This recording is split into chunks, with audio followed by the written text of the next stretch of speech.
AP.9 news ఛానల్ని అందరూ కూడా చూస్తున్నారు. బట్ అయితే చాలామంది సబ్స్క్రైబ్ చేసుకోకుండా చూస్తున్నారు. దయచేసి మీరు సబ్స్క్రైబ్ చేసుకోండి. నేను మరిన్ని మంచి వార్తలు ఇచ్చేదానికి నా వంతు ప్రయత్నంగా నేను ఖచ్చితంగా చేస్తాను. అదేవిధంగా మీరు లైక్ చేసి హైప్ చేయండి. అదేవిధంగా కామెంట్ సెక్షన్లో మీరు కామెంట్ని తెలియచేయండి.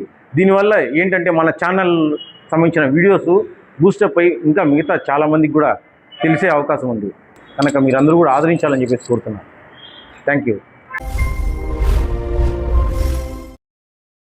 పార్టీల అధికారంలో ప్రభుత్వం ఆర్టీసీని ఎలక్ట్రిక్ బస్సుల మాటున ప్రైవేట్ చేసే విధంగా అడుగులు వేస్తోంది.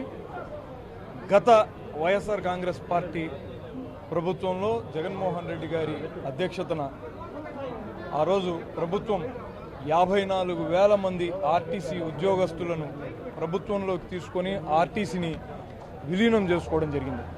కానీ ఈ ప్రభుత్వంలో 54,000 మంది ఉద్యోగస్తుల సంఖ్య కాస్త 43,000కు పడిపోయింది.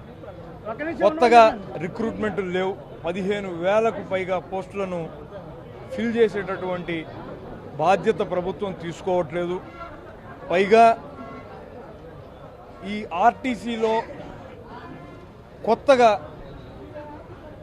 అవసరమైనటువంటి బస్సుల సంఖ్యను పెంచడం లేదు. ఇంతకు మునుపు 12,500 బస్సులు ఉంటే ఇప్పుడు 10,700 బస్సులకు మాత్రమే ఆర్టీసీ పరిమితమైంది. జగన్మోహన్ రెడ్డి గారి హయాంలో 1,489 కొత్త బస్సులను ప్రజా రవాణా కోసం అని చెప్పి ప్రజల అవసరం మేరకు తీసుకోవడం జరిగింది. కానీ ఇప్పుడు ప్రభుత్వం ఆర్టీసీని నిర్వీర్యం చేస్తూ 1,400 కొత్త బస్సులను ఎలక్ట్రిక్ బస్సులను ఆర్టీసీచే కాకుండా ప్రైవేటు ఆపరేటర్లచే నడపాలనుకున్నటువంటి నిర్ణయం పూర్తిగా ఆక్షేపించదగినటువంటిది. ఆర్టీసీ అన్నదే దాంట్లో ప్రయాణం సుఖవంతం, సురక్షితం. మరి ప్రైవేటు ఆపరేటర్లచే నడవబోయేటటువంటి బస్సుల్లో ఇంతే సురక్షితమైనటువంటి ప్రయాణాన్ని ప్రజలకు వీళ్ళు అందిస్తారా అన్నటువంటి ప్రశ్నలు పెద్ద ఎత్తున ఉదయిస్తున్నాయి. 12 డిపోలను ఇప్పటికే ప్రైవేటైజ్ చేసేశారు. వాళ్ళ ఛార్జింగ్ అవసరాల కోసం, ఇతరత్ర అవసరాల కోసం విలువైనటువంటి ఆర్టీసీ భూములన్నింటినీ కూడా ప్రైవేటు పరం చేసేస్తున్నారు. గతంలో ఇలానే విజయవాడ నడిబొడ్డులో ఉన్నటువంటి ఓ ఆర్టీసీ స్థలాన్ని లులు మాల్కు అప్పజెప్పాలనుకున్నప్పుడు చంద్రబాబు నాయుడు గారి కోర్టు చోట్లు పెట్టి దాన్ని స్టే ఇచ్చేసింది. మరి మళ్ళీ ఎందుకు ఇలాంటి పనులు పూనుకుంటున్నారు? పెద్ద ఎత్తున ఉద్యోగస్తుల్లో దీని పట్ల భయాందోళనలు ఉన్నాయి.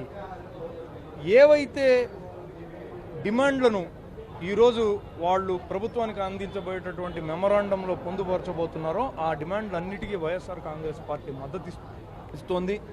మీరు ఉద్యోగస్తుల ఆకాంక్షలకు మేరకు మీ నిర్ణయాన్ని మార్చుకోకపోతే వైఎస్ఆర్ కాంగ్రెస్ పార్టీ ఉద్యమ బాట పట్టడానికి సిద్ధంగా ఉంది. దాంట్లో తొలి అడుగే తిరుపతి నుంచి ట్రేడ్ యూనియన్ ఆధ్వర్యంలో ఒక సమర శంఖారావాన్ని పూరించాం. భవిష్యత్తులో మరింత పెద్ద ఎత్తున ఆందోళనలు చేయడానికి పార్టీ సిద్ధంగా ఉన్నటువంటి విషయాన్ని మీ ద్వారా ప్రభుత్వానికి తెలియజేస్తున్నాను.